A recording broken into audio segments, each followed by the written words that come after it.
And the songs, too, were a bit different this morning, weren't they? Mm-hmm. The different words, music is familiar, but different meanings, different intentions. So I picked my talk today to be about the winter solstice. I know for myself, I've heard about it for a long time. And I know, okay, well, it's when it's December 20th or 21st, and people gather around, and, you know, something about the sun standing still, and I have some pagan friends. And honestly, and this is very fascinating, when I started thinking about it, I always used to think there was something wrong with being pagan. In my mind, I had a connotation of negativity around it. And I don't know where that came from. So I think it's interesting when we stop and stand still, like the sun, to take a look at what it is we believe and where our ideas come from. I think that this time of year is an excellent time to do that. We typically, you know, Melanie has been talking about Advent was one of the talks, and then Bodhi Day. And so to look at many different ways that people do celebrate a time of year, a season of year, that to me is really metaphorical for the season of our lives and the cycles that we go through.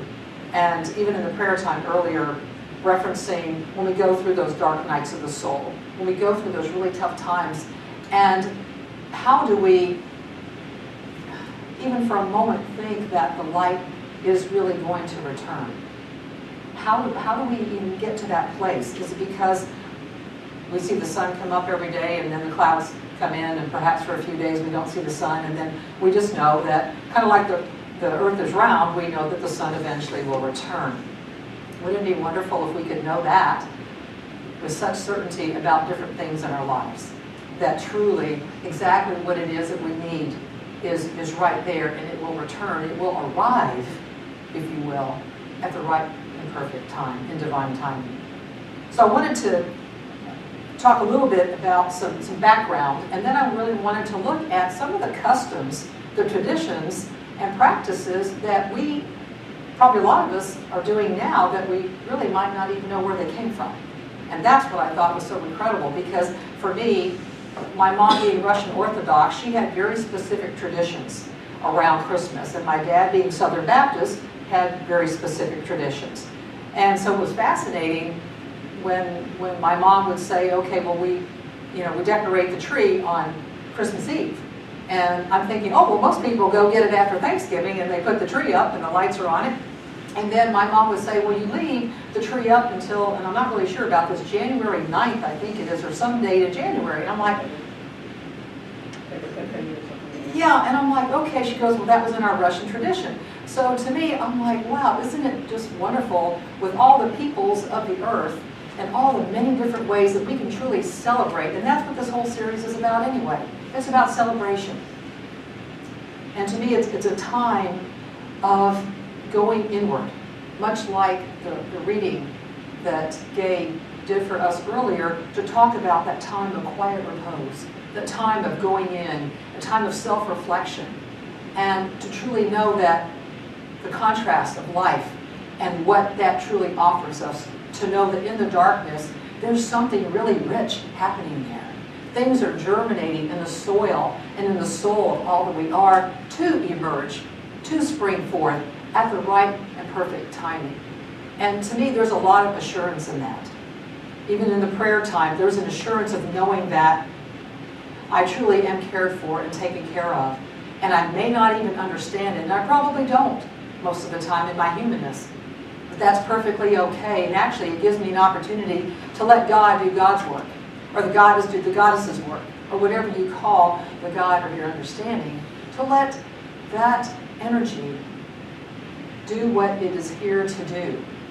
And for us to truly lean back and to have our faith be strengthened, to have our courage and our resolve be expanded along with our consciousness, which this time of year we talk about the Christ-like, we talk about rebirthing, renewal, and in Christianity to where it's the birth of the baby Jesus. And so that's what we hear about. That's what I grew up with, and that's really what I thought it was always about. And it's just such a rich time for us to dig deep and to continue to explore and unearth what is right in front of us. So paganism is not really a traditional religion per se, because it doesn't really have an official doctrine, but there are some common characteristics within it. Some modern forms of paganism have their roots in 19th century European nationalism, says including the British Order of Druids or the Celtic priests. But most contemporary pagan groups trace their immediate organizational roots to the 1960s and have an emphasis on archetypal psychology and a spiritual interest in nature. So today I dressed kind of like, not only so I look like a ski bunny, well, I'm outdoors today in my mind because I like this time of year and I would love to be perhaps where Linda was in Lake Tahoe. That's a beautiful, beautiful place, or somewhere in the mountains. I was in Blairsville last week and speaking at the Unity Church there, and I love to go up there because I'm like, I love that connection for me. And to me, that's what this time of year is. What are the practices? What are the customs and the rituals that you have in your life right now that bring something to you, that offer you that place of peace, that place of quiet, that place of not only the outer celebrations, but the inner celebration of all that you are, your own renewal, your own rebirthing.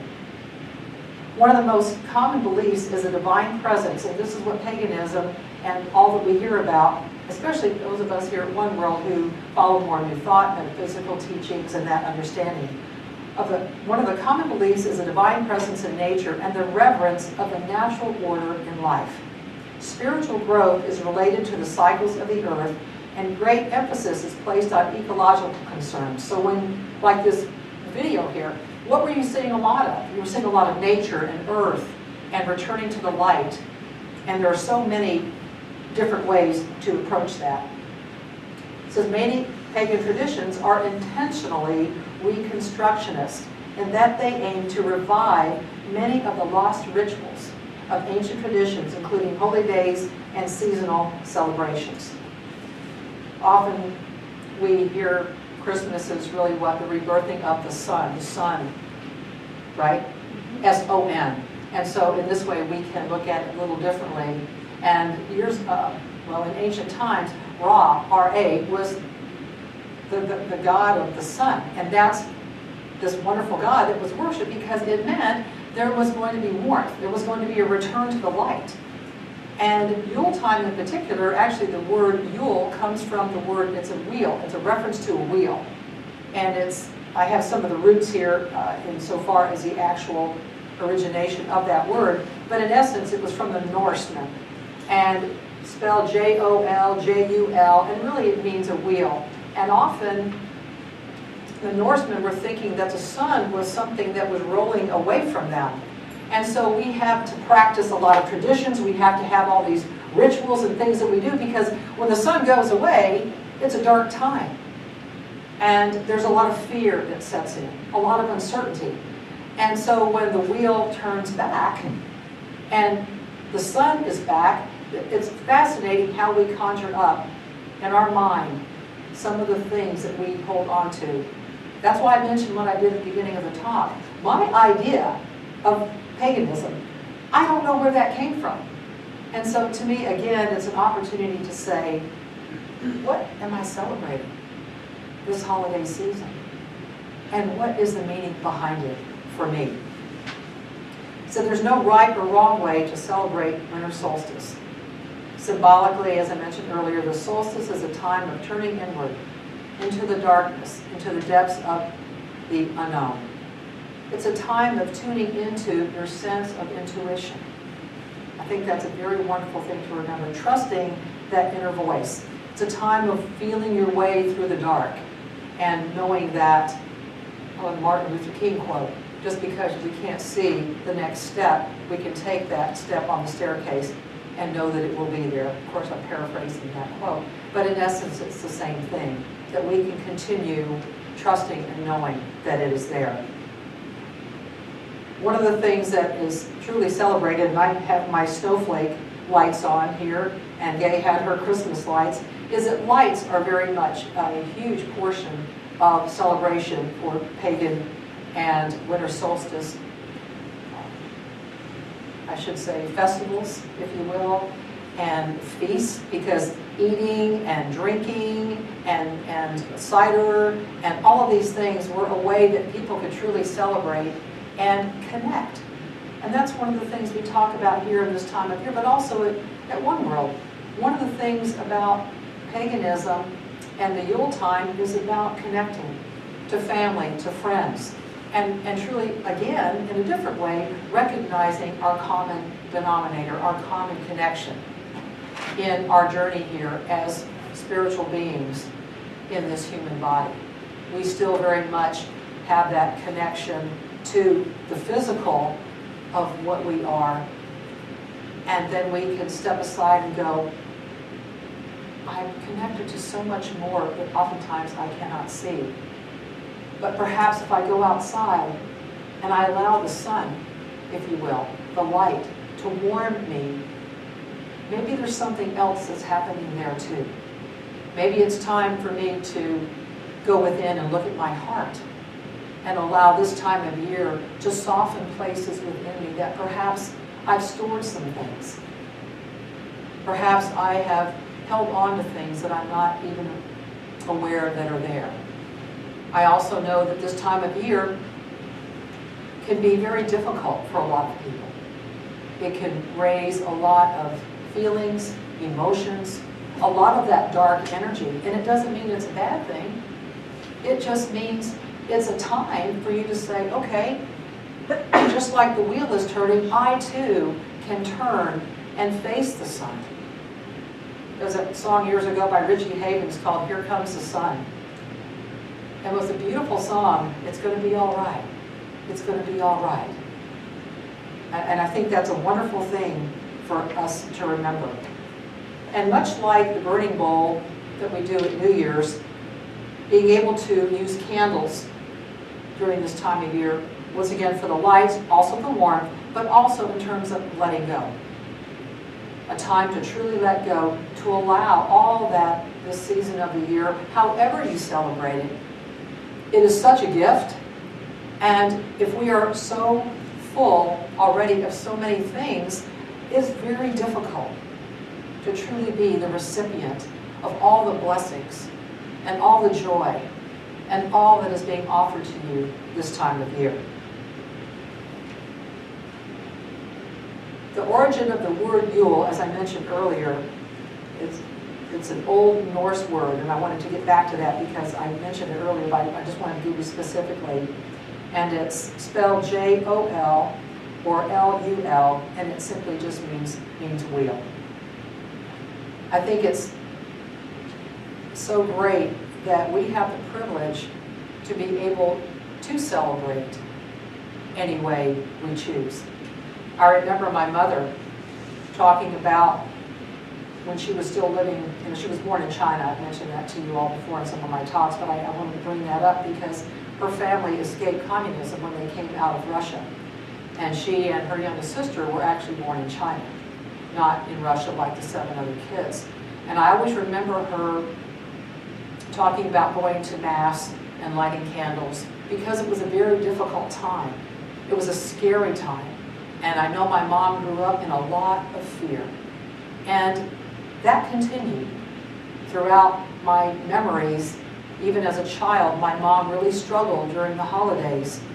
She did her best, and I know she did, but it was amazing to see how the depression would set in and how certain things that were still so much a part of her. And I would do my best as a little girl to cheer her up and to bake cookies and to do all the things that I learned that this culture does in traditional Christmas celebrations.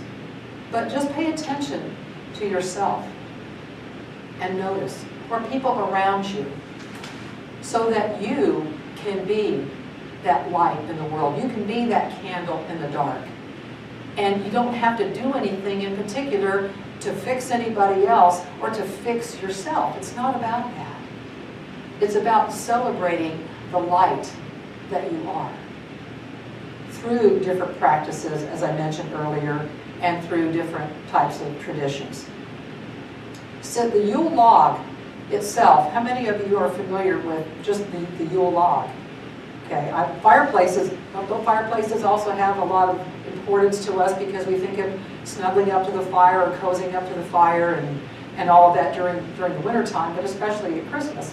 The Yule log played an important role in the celebrations of the winter solstice and later in Christmas. A large oak log was ceremoniously brought into the house and kindled at dusk, using a brand from the previous year's Yule log. It was deemed essential that the log, once lit, should burn until it was deliberately extinguished.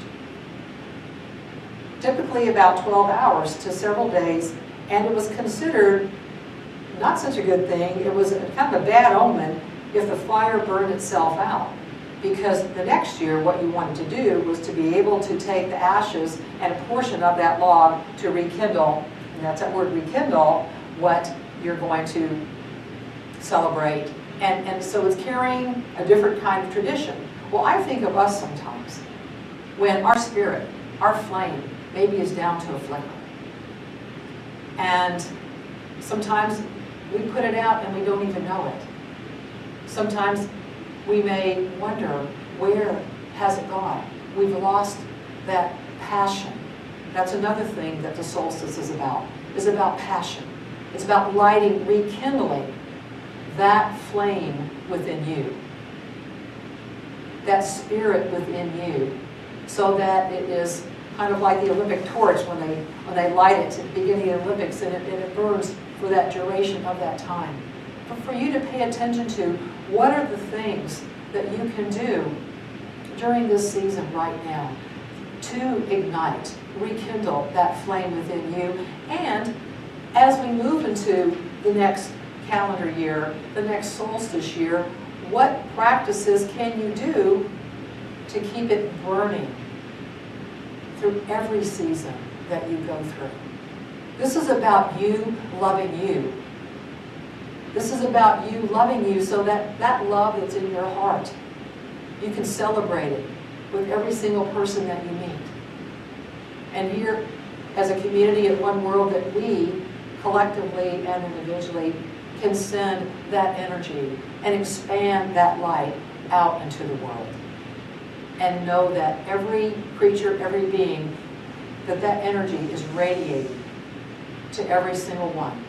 And that we make a difference, as our mission statement says, to keep our home fires burning, to keep our torch, our candle brilliant all the time, so that we can go, this is what I'm here for. This is why we do what we do every Sunday, because this is what community is about. In England, it was considered unlucky for the Yule log to be bought, and had to be acquired using other means, as long as no money changed hands. Often it was given as a gift by landowners and sometimes decorated with evergreens. The ashes from the Yule log were often used to make protective, healing, or fertilizing charms, or scattered over the fields. It says in Brittany, the ashes were thrown into wells to purify the water, and in Italy as charms against hailstones. Isn't it interesting, some of the different things that we come up with? We go, well, I need to make sure I do that because something else might show up. So isn't that what we do here? We create a space, we have an intention, and we allow ourselves to feel safe, to feel loved, to be at peace in that energy. It says in some parts of the Scottish Highlands, a variation of the Yule log was observed. It says here a figure of an old woman, I don't know how to pronounce this, but I'll give it a shot. The Cailleach Nolach was carved from a withered tree stump. At dusk, the figure was brought into the house and laid upon the burning heat of the house fire. The family would gather around the hearth and watch the figure consumed into ashes. The rest of the evening was spent in games and merriment. The figure represented what was considered the evils of winter and death. And the figure had to be totally consumed if misfortune and death were to be averted in the coming year. Again, we can look at the things that we're fearful of in our life. and perhaps the energy that we are expending at times that we don't even know, because we have a notion of something. We have a belief around something, and it's still within us, and perhaps now is the time for you to let it go and to open your heart to the gift of you and to the gift of life and to the gift of the light. The Yule candle in particular, and I love it that every week we have this candle burning. This was an ornamental candle of great size and once widely used at Yule throughout Britain, Ireland, and Scandinavia. It was often colored red, green, or blue and decorated with sprigs of holly or some other evergreen. I noticed the songs, you had holly and ivy, you had all kinds of wonderful things of nature, of Mother Earth. The candle was lit either on Christmas Eve, its light shedding on the festival supper, and left to burn throughout the night or early Christmas morning, to burn throughout the day. It was rekindled on each successive night of the 12-day festival. Does that sound familiar? On the first day, right? So we have 12 days. So interesting, the roots. Don't worry, I'm not going to sing, so you don't have to worry about that. While the candle burned, it was believed to shed a blessing on the household. It was considered a sign of, kind of like the Yule log I mentioned earlier, is considered a sign of ill omen or misfortune for the candle to go out or to be blown out. It was also considered unlucky to move it or to blow out the flame. And when the time came to extinguish it, it was done by pressing the wick with a pair of tongs. You know, they have candle snuffers and different things. So again, when I read things like this, it's like really paying attention to how you do what you do. And how present are you when you're doing the things that you do? Do you just blindly go through them because that's what you do? And even the holiday time, are you out shopping and doing all the things that we are supposed to do or have been handed down to us because that's just the way it's been done for so long? I think it's great to, let's shake up that earth. Let's shake up our life a bit in a wonderful way, and let's see why we do what we do. What is the intention behind it? And what energy are we putting into it so that as those seeds are germinating within that wonderful place of richness in the darkness, that what is yet to come will be so amazing because we are paying attention. We are sowing the seeds with that intention, with the hope and the love and the light and the peace and the gratitude, knowing that what is yet to be will be spectacular. And there will be a bounty that we can share effortlessly and easily. Whether it's in health or finances or relationships, business, it doesn't matter. Even here at One World, to be able to prosper and grow, to set those seeds of intention during this time of year. So that next year we can look out here and say, wow, look at this. Look at how we have grown this community. And perhaps for you, how you have grown something in your life that is so precious to you. It's like giving yourself a gift. There's another thing that we do here all the time, and today we call it caroling.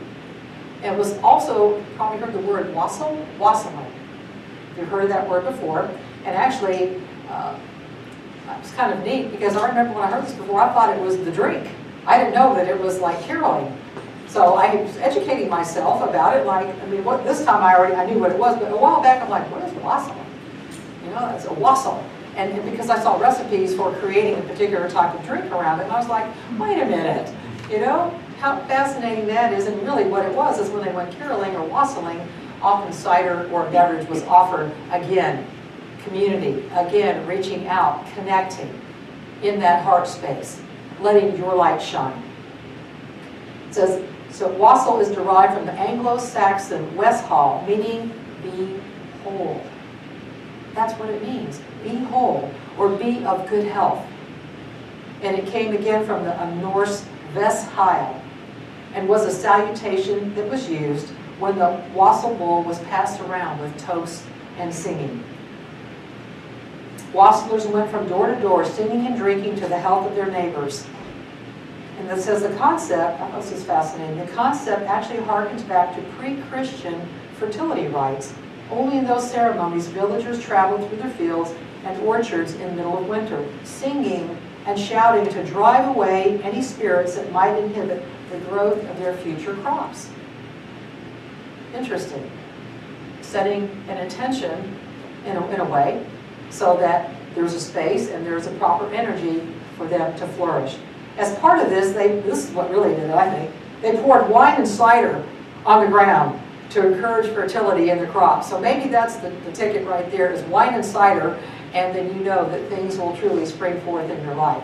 However you might want to do that, right, Asha? Sounds good to me. Sounds good to you, I know.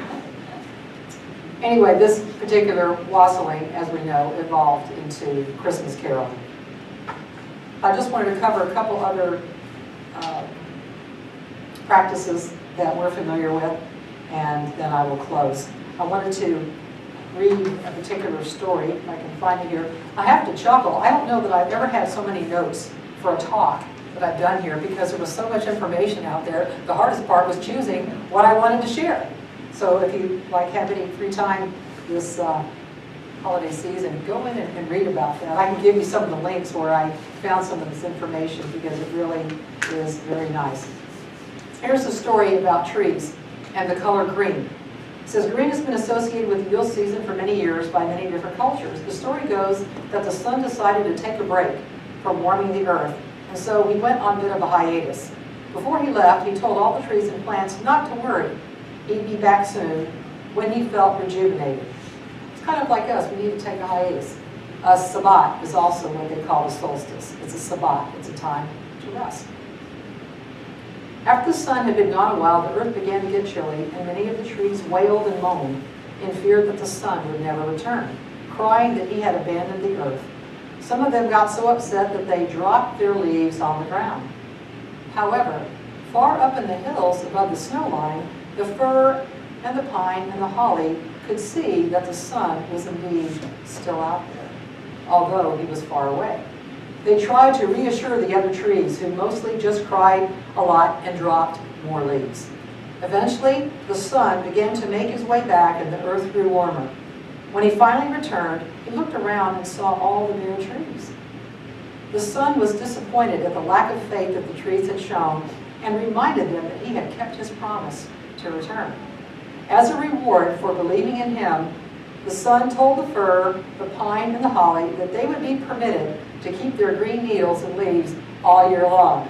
However, all the other trees still shed their leaves each fall as a reminder to them that the sun will be back again after the solstice. I thought that was a cute little story, and it's a powerful one. Again, having that faith and believing and knowing that the God of your understanding, Creator, never goes away. It's always there available to us. And just like the sun, it's about us turning to the sun, returning to the light, and knowing that you are always blessed in every single moment. A couple other things in terms of colors. I thought this was really wonderful. We have red, green, and white. We're familiar with that. But also gold is another color. It's often associated with Yule because it was one of the gifts brought by the Magi when they went to visit Jesus, the newborn baby. Along with frankincense and myrrh, gold was a prized possession. Even in Hinduism, gold is often a color connected with deity. In Judaism, gold also has significance, with the first menorah crafted from a single lump of gold by a craftsman named Bezalel. He was the same artist who built the Ark of the Covenant, which was also covered in gold. So again, there are so many things when we pay attention to colors, because I used to wonder, who picked red and green and white, and where did that all come from? So as you continue to celebrate this time of year and decorate your altar, your home, pay attention to the colors that evoke that in you, to know that you are continuing to emerge and expand. And I wanted to close with an excerpt from a celebration of Winter Solstice. It's from something called The Circle of Life by Joyce Rupp and Macrina Waitercare. There's a tendency to want to hurry from autumn to spring, to avoid the long, dark days that winter brings. Many people do not like the constant days bereft of light and months filled with colder temperatures. They struggle with the bleakness of land and the emptiness of trees. Their eyes and hearts seek color. Their spirits tired of tasting the endless gray skies. There is a great rejoicing in the thought that light and warmth will soon be filling more and more of each new day. But winter darkness has a positive side to it. As we gather to celebrate the first turn from winter to spring, and by the way, December 21st is when it is this year. It can switch from 20th to the 21st, but this year it's on the 21st. As we gather to celebrate the first turn from winter to spring, we are invited to recognize and honor the beauty in the often unwanted season of winter. It's kind of like us. When things are dark and bleak, we try to push it away, rather than saying, I'm going to walk through it, I'm going to enter into it, and know that I am safe, know that I am okay, and this is exactly where I need to be, to grow my faith, my strength, my resolve. Let us invite our hearts to be glad for the courage winter proclaims. Let us be grateful for the wisdom winter brings in teaching us about the need for withdrawal as an essential part of renewal. Let us also encourage our spirits as earth prepares to come forth from this time of withdrawal into a season filled with light. The winter solstice celebrates the return of hope to our land as our planet experiences the first slow turn toward greater daylight. Soon, we will welcome the return of the sun and the coming of springtime. As we do so, let us remember and embrace the positive, enriching aspects of winter's darkness. It's a time to pause. It's a time of repose. It's a time to decorate with the evergreens, the holly, the mistletoe. Even mistletoe has an interesting story, but I'm going to leave that to you to go and read about it. But all of the things that you do, I really invite you, again, to be really clear with your intention, to be open to the gifts, the many gifts of this season of the year, and all the gifts all year round, and to truly let your heart continue to be like the sun, that it warms you, it warms others, and together we can continue to make a beautiful difference as we shine our light. So let's take these thoughts into a time of meditation.